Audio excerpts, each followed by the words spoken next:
To the untrained eye, we're just 16 seconds into this little clip. But between you and me, I've dropped a few subtle hints in this video that it took slightly longer than 16 seconds for this WPL C24 so-called four-wheel drive crawler to exit the vehicle. We are in fact 1 minute and 15 seconds in with quite a lot of cutting and shooting and cutting and shooting, because this, my friends, is not a crawler, it is a trailer, a trailing rig. There are some upgrades available for the C24. In particular, you'd want a higher turn motor or a lower speed gearbox, or that'd be the two main things. It really is lacking any kind of drag brake as well, and the steering is more of a loose suggestion than any kind of precision piece of equipment on the vehicle. But for the price when it's on special, it is quite a hoot, and you can make it look quite pretty as well. So this is the WPL C24, and here's a rundown. This is WPL's C24 base RTR model. It's a 1/16 scale trail vehicle that comes ready to run.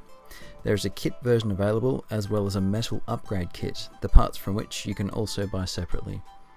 My kit was a ready to run variant I grabbed during a Banggood sale. I got mine for 36 Australian dollars delivered. I knew it would be cheaply made, and while I was right, it has definitely exceeded expectations. It is better than I thought it would be, and this is a big deal. You really do get a lot of truck for your money here. This is it pictured between the WPL B36KM 6-wheel drive and the venerable Lossy Trail Trekker, a 1/24 scale model I've had for nearly a decade. On the far left is, of course, the RC 4-drive TF2, which gives you an idea of size.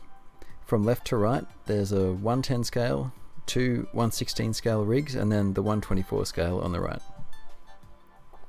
The remote is small, but even in my hand it's pretty comfy. I'm 6'1" for a rough idea of hand size. My 8-year-old can use this radio too, but it's a bit of a stretch in the same way the regular radios are. This looks small, but it's actually just a compact design of a full-size radio. It only uses two AA batteries, which is a super welcome change from the standard 4. The RTR package also comes with a single 500 mAh 7.4 volt lithium-ion battery and a little 600 mAh USB charger.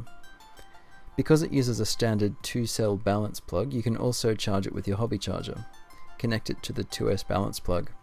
Then, if it's one of the many standard type charger interfaces, back out to the main menu and select User Set Program and hit Enter. Then cycle forward to the voltage type under the LiPo heading. You want to change it from the LiPo 3.7 volt setting, which is 3.7 volts per cell in a typical lithium polymer battery, to the 3.6 volts per cell of lithium-ion chemistry. This is a 7.4 volt battery, which is made from two 14500 cells in series, so their nominal voltage is 3.6 volts per cell. You want to make sure you change and save this setting in your charger before you use it with this battery, and of course don't forget to change it back when you go back to your LiPos. The battery fits in the tidy compartment under the rear window. There's a compartment that opens. The electronics are under the bonnet or hood, but you need to remove the body to access these for waterproofing or to swap out the stock board for your own electronics if you decide to do that. Once it's plugged in, close the lid and turn it on via the switch that's underneath near the front axle. Easy. This cool little rig has the word crawler in its name, so we'll talk about its crawling capabilities first, or lack thereof. The little 1/16 rigs definitely have to work a lot harder. A lot of these rocks are big enough that you're going to get stuck in many cases, high pointing in the middle there. That being said, even in its stock form, this little truck can get around the course with some effort. First and foremost, it needs lower gearing to be a crawler. It's not much chop being at its trail gearing speed. Secondly, the steering needs to be improved. Thirdly, it needs more low down weight.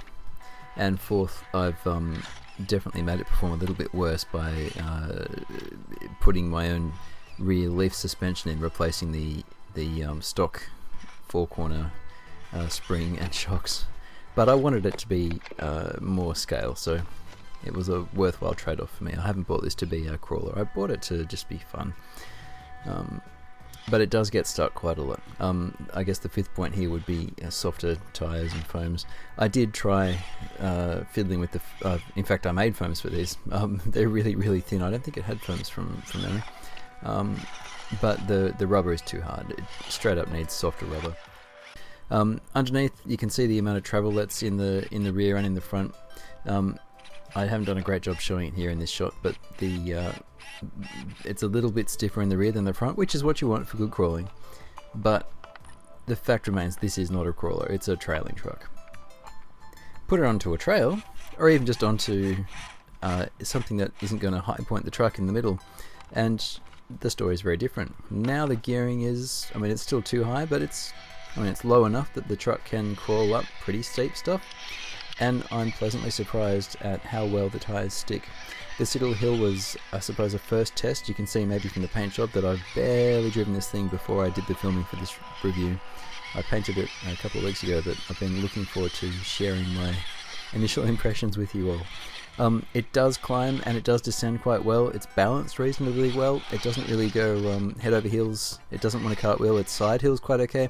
This picture, it's actually quite a lot steeper than it looks, and it not only went sideways, but then when I turned right and headed straight up the hill, it just did it, no fuss. It still can get high pointed, and right here it is sitting on a rock or some submerged piece of wood, but the fact is it went straight up after going sideways very convincingly. I drove it badly here, single-handedly, as you may be able to tell from the shadow, but it didn't roll. Its center of gravity is still low enough that it's pretty planted.